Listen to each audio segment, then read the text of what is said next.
বাগানটা কেমন যেন ম্যারম্যারে লাগছে। কেন দাদু, সব গাছেই তো ফুল এসেছে। না রে গুলটে, দাদু ঠিক কথাই বলেছে, ফুলের সেই ঝলমলে ব্যাপারটা নেই। কি করা যায় দাদু? সার দিতে হবে বুঝলি, তা তৈরি করতে হবে বাড়িতেই। শোন, তোদের দিদাকে বলবি তরকারির খোসা এখন থেকে একটা গর্তে ফেলতে, আর গোবর জোগাড় করতে হবে। তাহলে গর্তটা খুঁড়ে ফেলি। যাই, ঘর থেকে কোদালটা নিয়ে আসি। গুলটে, আরে গোবর জোগাড় করতে হবে তো, কিভাবে করবি? কেন, যাদের গরু আছে তাদের বাড়ি থেকে চেয়ে আনতে হবে। কি গো, বলি তুমি নাকি পুঁটিকে কোদাল আনতে বলেছো? কেন, আমার ভয় গর্তে লুকোবে? হ্যাঁ, আরে না না, এসব কথা বলতে হয় নাকি? তুমি আমার হৃৎপিণ্ডেশ্বরী, তোমার ভয়ে গর্তে লুকোলে আমি ইলিশ মাছ ভাজা খাবো কি করে বলো তো? হ্যাঁ, এই ওসব আদিকে তো আমায় দেখিও না, নিজের গর্ত নিজে খোঁড়ো। হ্যাঁ, আরে আরে সব কথা শুনে যাও না। শোনো, বেশ খানিকটা গোবর লাগবে বুঝলে। পাড়া প্রতিবেশীরা তো তোমায় ভালোবাসে, তাদের কাছ থেকে যদি আনা যেত তাহলে খুব ভালো হতো। একটু তা তোমার মাথা ভর্তি তো গোবর। হ্যাঁ, তুমি দাও না গো আমায় একটু। এই শোন পুঁটি, এই গোবর টোবর আমি আনতে পারবো না। তোর দাদুর মাথার গোবর দিয়ে চাষ করলে কর, না হলে ঘরে বসে থাক, আমায় চলাস না।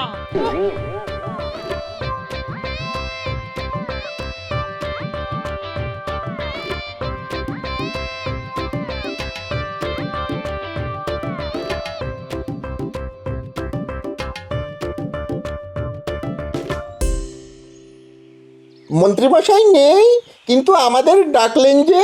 যাক, চিনতে পারিসনি, তাহলে ছদ্মবেশ ঠিকঠাকই আছে। আমি নগর ভ্রমণে বেরোবো, তোরাও আমার সঙ্গে ছদ্মবেশে যাবি। কি কাজে যাব সেটা তো আগে বলুন। আমি আমার জনপ্রিয়তা যাচাই করতে যাব, তাই এই ছদ্মবেশ, বুঝলি? এই কাজটা আপনি না করলেও পারতেন, কি দরকার রাগবাড়ি অপমানিত হওয়ার? যত বড় মুখ নয় তত বড় কথা, আমি হব অপমানিত? দেখবি আমার সম্পর্কে কেমন সুন্দর সুন্দর কথা বলে, দেখে নিস বটা। তোর কথা সত্যি হয় না আমার কথা? কেন কথা বাড়াচ্ছিস বটা? মন্ত্রী মশাইয়ের ইচ্ছে হয়েছে তিনি নগর ভ্রমণে যাবেন, আমরাও যাব, কিন্তু আমাদের পারিশ্রমিকটা কে দেবে? সারাদিন শুধু মোহর আর মোহর। হ্যাঁ রে, তোদের কি আর কোনো কাজ নেই? হ্যাঁ, নেই বলেই তো আপনার সঙ্গে বেরোচ্ছি। কি হবে তা তো জানি, তবুও মন্ত্রীর হুকুম তো আর ফেলতে পারি না।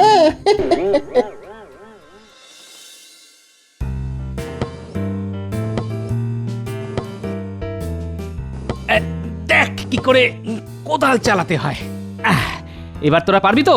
হ্যাঁ হ্যাঁ পারবো, তুমি এবার উঠে এসো তো, হাঁপিয়ে গেছো। আরে হাঁপাবো কি রে, বয়স থাকতে কম মাটি কুপিয়েছি। হ্যাঁ, এখন বয়স হয়ে গেছে তাই এতটা ধকল নিতে পারি না। হ্যাঁ রে, গোবরের ব্যবস্থা কি করলি? হয়ে যাবে, চিন্তা করো না, আমি কালকেই গোবর খুঁজতে বেরোবো। ঠিক আছে ঠিক আছে, তোরা থাকতে আমার আর চিন্তা কিসের রে।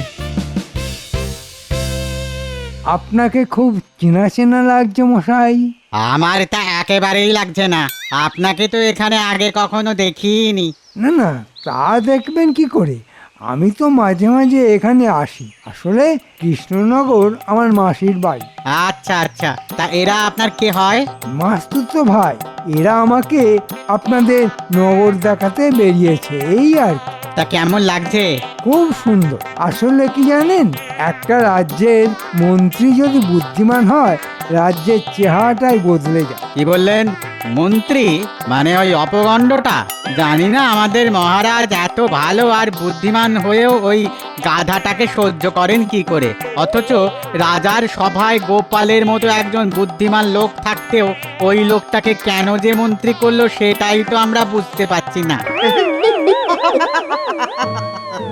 তোরা হাসছিস? হ্যাঁ, লোকটা মন্ত্রীকে গাধা বলছে আর তোরা মজা নিচ্ছিস? হ্যাঁ, না না, মন্ত্রীকে গাধা বলায় খুব রাগ হচ্ছে, কিন্তু ওই গোপালকে বুদ্ধিমান বলায় হাসি পেয়ে গেল। গোপালকে আপনারা চেনেন? হ্যাঁ, যে তাকে বুদ্ধিমান বলায় আপনাদের হাসি পেয়ে গেল? শুনেছি লোকটা নাকি ভাঁড়। যা শুনেছেন তা সত্যি নয়, গোপাল হচ্ছে বুদ্ধির পাহাড়।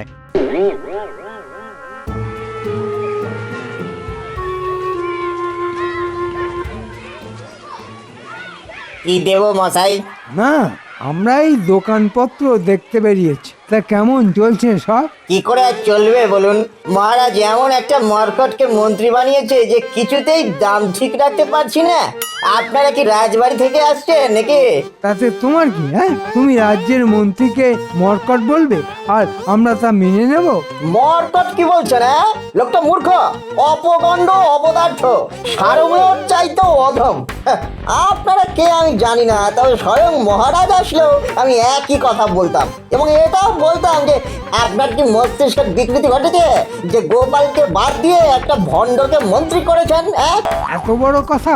হ্যাঁ, একটা রাজ্যের মন্ত্রীর নামে এসব কথা বলা? বের করছি। এই যান যান মশাই যান। হ্যাঁ, আমাদের গোপাল আছে, সেই বাঁচাবে। মহারাজও গোপালকে ভালোবাসেন আর আমরাও। যান যান যান। এবার এখান থেকে চলে যাওয়াই ভালো, কি বলিস ঘটা? আর থাকা উচিত না রে, থাকলেই মার খেতে হবে।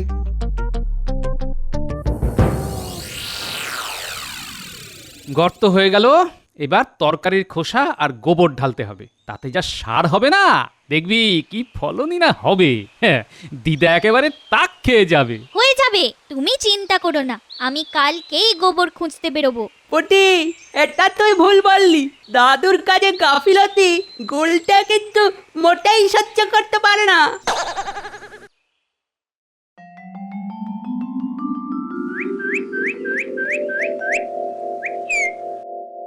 মহারাজ, কৃষ্ণনগরে আর কান পাতা যাচ্ছে না। কেন কেন কেন, কি হলো মন্ত্রী? আসলে কি হয়েছে, আপনার অনুমতি না নিয়ে এই ছদ্মবেশে কাল নগর পরিদর্শনে বেরিয়েছিলাম। তাতে যা শুনে আসলাম তাতে লজ্জায় আমার কান লাল হয়ে উঠেছে। কি লজ্জা, কি লজ্জা! হ্যাঁ, তোমার কান তো আমি দেখছি সবুজ হয়ে আছে, লাল তো নয়।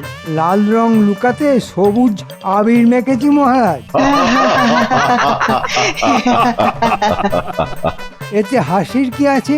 আমার কান লজ্জায় লাল হয়েছিল, আমি তা লুকোতে সবুজ আবির মেখেছি, তাতে অন্যায় কি আছে? মনে হয় সবার বোধহয় সবুজ বর্ণের শ্রীগালের গল্পটা মনে পড়ে গেছে। আমি তোমার মতো মূর্খ নই, ওটা যে নীলবর্ণ শৃগালের গল্প তা আমি জানি। বিজ্ঞানী, তুমি কখনো সবুজ রঙের কান দেখেছো? না মহারাজ, তবে গিরগিটির কান নাকি মাঝে মাঝেই সবুজ হয়ে যায়। ঠিক আছে ঠিক আছে, যা বোঝার বুঝে ফেলেছি। এবার মন্ত্রী, তুমি বলো তো, নগর ঘুরে তোমার কি অভিজ্ঞতা হলো? কিছু ভালো, কিছু খারাপ। যেমন যেমন মানে তোমার সম্পর্কে কে কি বললো? বললো আমি নাকি অপগণ্ড। মানে জিজ্ঞেস করেছিলে? আগে হ্যাঁ মহারাজ, ওরা বলল যে অপরের খাবার গান্ডে পিণ্ডে খায় সেই অপগণ্ড। আমি বললাম আমাদের রাজ্যে একজনই আছে যে এই কাজ করে। কে, আপনি তা বুঝতেই পারছেন। আর কি বললো মন্ত্রী? বললো আমি নাকি সারমেয়র চাইতেও খারাপ। মানেটা বুঝলাম না। মানে খুব সহজ মহারাজ, সারমেয় প্রভুভক্ত এক ধরনের প্রাণী, রাস্তাঘাটে খুব দেখা যায়। মন্ত্রী কতটা রাজভক্ত তা বোঝাতেই তারা এই কথা বলেছে। মন্ত্রী, তুমি আর তোমার প্রজাভক্তি নিয়ে কখনো কাউকে কিন্তু কিছু জিজ্ঞেস করো না। হ্যাঁ, তোমার কথাতেই বোঝা যাচ্ছে গোপাল জনপ্রিয়তায় তোমার চেয়ে অনেক এগিয়ে আছে। দেখো, জনপ্রিয়তা শুধু যাচাই করলে তো হয় না, অর্জন করতে হয়। আর তুমি আজ আমাকে যা যা বললে তার কাউকে বলো না, আমার নাম খারাপ হবে। কথায় বলে না, অতি চালাকের গলায় দড়ি। মন্ত্রীর তাই হয়েছে। আগে কখনো ভেবেছো মহারাজের মন্ত্রী সম্পর্কে এরকম কথা বলার সাহস এই রাজ্যের কারো ছিল? এখন লোকে লুকিয়ে বলছে, এরপর রাজসভায় এসে বলবে। সেটা কি খুব ভালো হবে? দাঁড়ান না বিজ্ঞানী মশাই, যে যার ফাঁদ নিজেই তৈরি করছে। এরপর কি হবে বলুন তো? গোপালের ওপর প্রতিশোধ নিতে আবার লাজে গোবরে হতে হবে, দেখে নেবেন। আমারও তাই মনে হয়, দেখা যাক।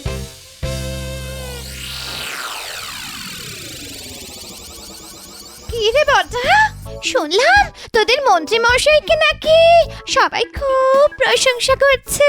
তার বলতে কত সুন্দর সুন্দর কথা বলেছে। এই বটা, সাবধান করে দিচ্ছি, কি বলেছে তা বলবি না, 5 কান হয়ে যাবে। এসব গুপ্ত রাজকার্য সবার শোনার জন্য নয়। কি কি বলছে তা কি আর আমি জানি না? সব জানি। নগরীর সবাই জেনে গেছে যে মন্ত্রী তার জনপ্রিয়তা যাচাই করতে গিয়ে একেবারে লাজে গোবরে হয়ে গেছে। লোকটার মাথায় যে গোবর আছে তা কেউ বলেনি। কি বললে কি বললে কি বললে? গোবর? ঘটা ঘটা শোন, এবার একটা জব্বর বুদ্ধি মাথায় এসেছে। আবার বুদ্ধি এলো মাথায়? আপনার মাথা বটে একটা, গোবরে আর বুদ্ধিতে ভরপুর। তা এবার আমাদের কি করতে হবে? কাছে আয়, চুপি চুপি বলি, কেউ যেন জানতে না পারে। ও, আমাকে বাদ দেওয়া হচ্ছে না? বটা শোন, কাল সকালেই আমি বাপের বাড়ি যাচ্ছি, আমার জন্য একটা গরুর গাড়িটাকে দিস।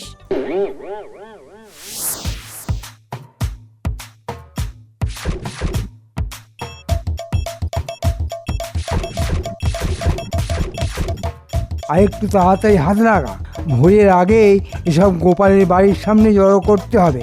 হাত লাগা হাত লাগা। আর তাড়াতাড়ি বললেই তো আর হয় না মন্ত্রী মশাই, এই যে গন্ধে প্রাণ যায় আমাদের। আরে আমিও তো হাত লাগিয়েছি। কেউ ভেবেছিল একটা রাজ্যের মন্ত্রী এভাবে গোবর ঘাঁটবে? বুদ্ধি তো আপনার মাথা থেকেই বেরিয়েছে, এখন ঠেলা সামলাচ্ছি আমরা। যা হয়েছে তাই নিয়ে চল, নইলে পুরো বুদ্ধিটাই ঘেঁটে যাবে। চল, আর দেরি করিস না।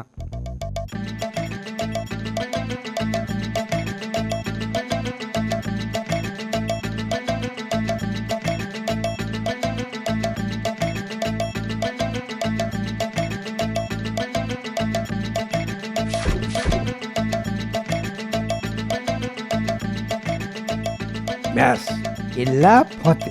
এবার গোপাল সম্পর্কে লোকে কি বলে তা রসিয়ে রসিয়ে দেখব।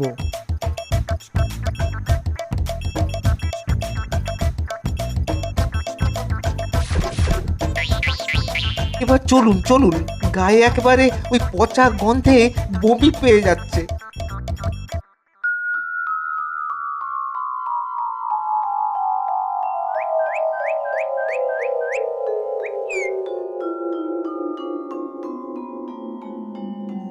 আরে হে কি রে, কি এমন বন্ধু আছে যে মেঘ না চাইতে জল নিয়ে এলো? এই গুলটে, তোদের আর কষ্ট করে গোবর আনতে হবে না রে। এই বড় বড় কথা বলো না, এই গোবর কে পরিষ্কার করবে? হ্যাঁ, আমি পারবো না বলে দিলাম। আরে পরিষ্কার করা কি এমন কঠিন কাজ? কোদাল করে আমাদের সারের গর্তে ফেলে দেবো, তারপর যা সার হবে না দেখে নিও। ছি ছি গোপাল, রাজ্যে কি চলছে? কার এত দুর্মতি হলো যে তোমার বাড়ির সামনে গোবরের পাহাড় ফেলে রাখে? আরে আমার উপকারী করেছে গো, কোথা থেকে গোবর পাবো তাই ভেবে শান্তিতে ঘুমোতেই পারছিলাম না। যাক, একটা চিন্তা দূর হলো। কে এই অপকর্মটা করলো তা বুঝতে পেরেছো কি? মন্ত্রীর কৃপায় এতটুকু বুদ্ধি আমার আছে, যে করেছে সে এর ফল পাবে। দাঁড়াও গোপাল, তুমি এই পাহাড় একা সরাতে পারবে না, আমরাও হাত লাগাচ্ছি। এটা কার কাজ বলতো? কার আবার? মন্ত্রী, দেখ না দাদু কিভাবে প্যাঁচ দেয়।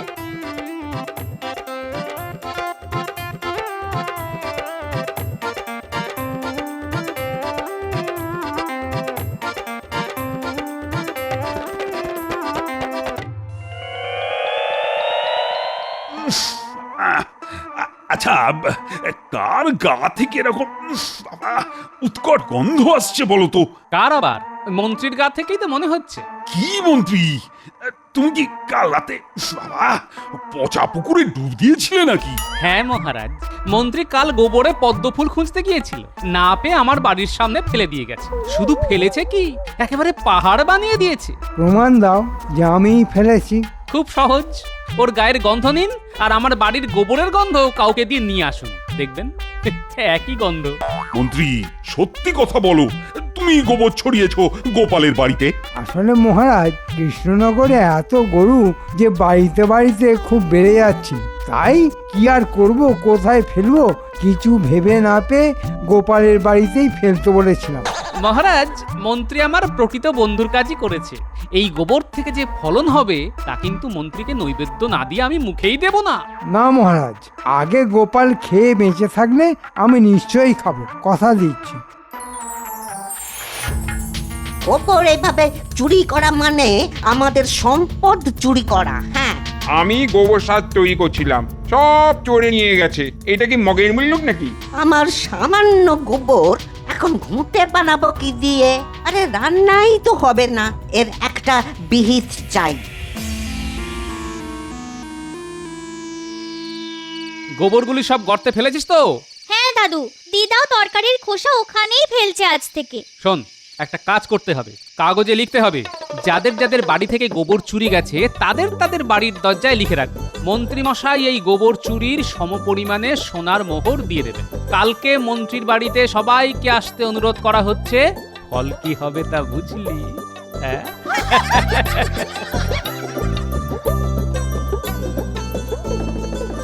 একেবারে টাইট খেয়ে যাবে মন্ত্রী। বুলটে, সব কটা বাড়িতেই কিন্তু কাগজ ছাড়তে হবে, কেউ যেন বাদ না যায়। জানি, যা কাগজ এনেছি না তাতে কৃষ্ণনগরের একটা বাড়িও বাদ যাবে না। তুই আমাকে আঠার বালতিটা একটু এগিয়ে দে।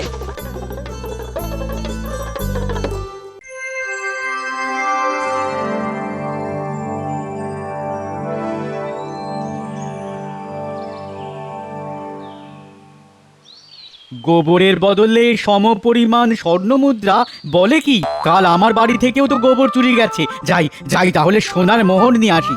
গোবর দিয়ে সোনার মোহর? আহা, আগে জানলে আরো গোবর দিয়ে দিতাম। চলো হে, মোহর নিয়ে আসি। দাঁড়াও দাঁড়াও, আমাকে দুটো বস্তা নিয়ে যেতে হবে। বাপরে, এত মোহর তো রাজার কাছেও নেই। কেমন জানি সন্দেহ হচ্ছে, মিথ্যে নয় তো? তোমার সব ব্যাপারই সন্দেহ। দেখছো তো পরিষ্কার করেই লেখা আছে গোবরের সমপরিমাণ সোনা দেওয়া হবে। গেলে চলো, নইলে আমরা চললাম। তুমি তোমার সন্দেহ নিয়ে থাকো।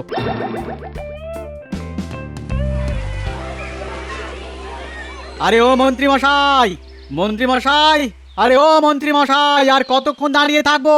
বললি স্বর্ণ মুদ্রা দেবেন কি দেবেন না বলে দিন। এইভাবে আমাদের হেনস্থা করা কিন্তু আমরা সহ্য করব না। মহারাজের কাছে নালিশ জানাবো। আগে বাইরে আসুন, কথা বলি, তারপর যা করার করব। যেমন কর্ম তেমন ফল। গিন্নি, এসব গোপালের কীর্তি। ঠিক আছে, এক মাঘে শীত যায় না, আমিও দেখে নেব। আগে লোকজন সামলাও, তারপর তো গোপাল। তুমি একটু সামলাও না গো, আমি একটু রাজার কাছে কথাটা পেরে আসি। গোপাল আমার বাড়িতে লোক লেলিয়ে দিয়েছে। সে আমি পারবো না বাবা, লোক সামলানো আমার কাজ নয়। আমারও নয়, আমি বরঞ্চ পালাই।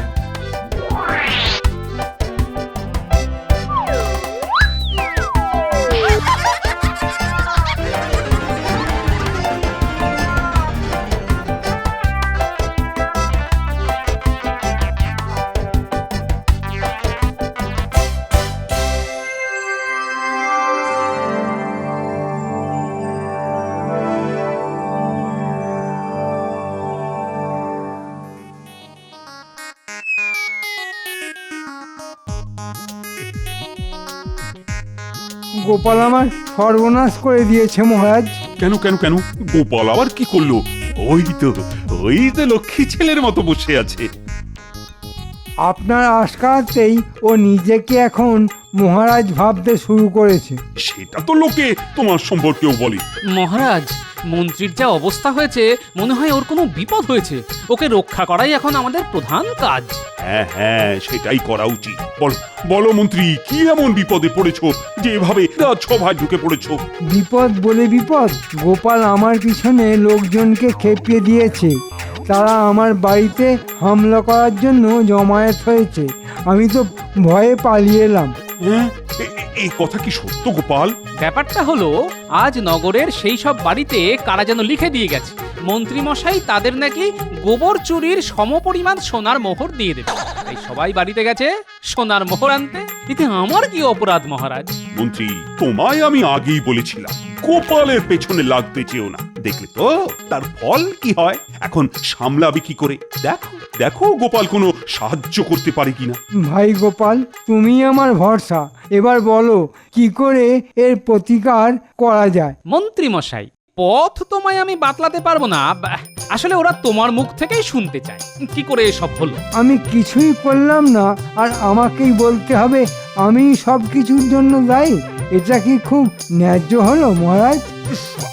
তোমার গা থেকে না এখনো পচা গোবরের দুর্গন্ধ বার হচ্ছে, আর তুমি বলছো কিছুই করুন। শোনো মন্ত্রী, যে যে বাড়ি থেকে গোবর চুরি করেছো সেই বাড়িতে ওই গোবর কিন্তু ফিরিয়ে দিতে হবে, এই আমি বলে দিলাম। এখন গোপাল যা বলছে তাই করো, না হলে কিন্তু আমি তোমাকে কোনো রকম সাহায্য করতে পারবো না। ঠিক আছে, আপনি যখন বলছেন তখন তাই করা যাবে। তবে আপনি না বললে আমি কিন্তু গোপালের কথা শুনতাম না। মহারাজ, একেই বলে কয়লা শত ধৌতে ন ময়লা ন বচন্তি, মানে কয়লা শতবার ধুলেও ময়লা পরিষ্কার হয় না। বাঁচতে গেলে আমার সঙ্গে তোমায় যেতেই হবে। যাবে কি যাবে না? হ্যাঁ, মহারাজের আদেশ, যেতে তো হবেই। বুঝলে বিজ্ঞানী, রাজা হয়েও না আমি ভয় পাই একমাত্র গোপালকে।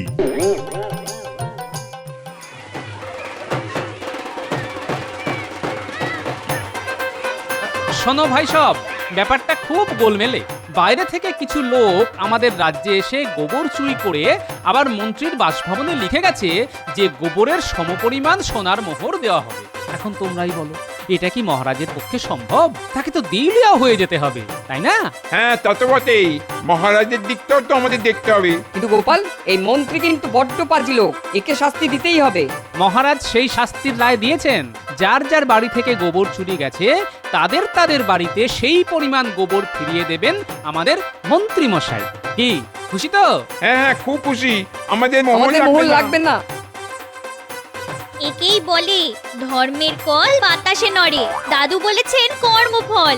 মাথায় গোবর, পায়ে গোবর।